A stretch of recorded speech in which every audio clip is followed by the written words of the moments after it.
శ్రీశైలం ప్రాజెక్టుకు భారీగా వరద చేరుతుంది. నిన్న 3.27 లక్షల క్యూసెక్ల నీరు రాగా ఒక్కరోజులోనే ప్రాజెక్టులోకి 29 టీఎంసీల నీరు చేరింది.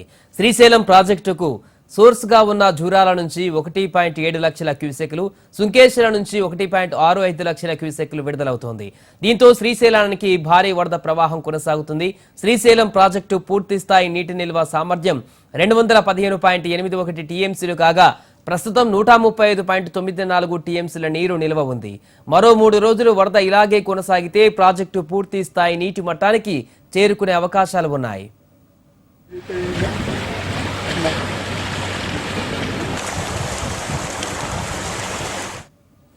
ఈ సీజన్లో ఇప్పటిదాకా 97 టీఎంసీల నీరు ప్రాజెక్టులోకి వచ్చింది. శ్రీశైలం పూర్తిగా నిండితే గేట్లు ఎత్తి దిగువకు నీటిని విడుదల చేసేందుకు అధికారులు సన్నాహాలు చేస్తున్నారు.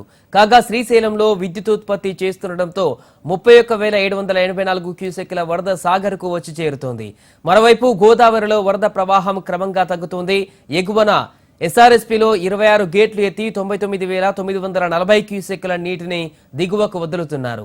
భద్రాచలం వద్ద గోదావరి నీటి మట్టం 56.1 అడుగుల వద్ద నిలకడగా ఉంది.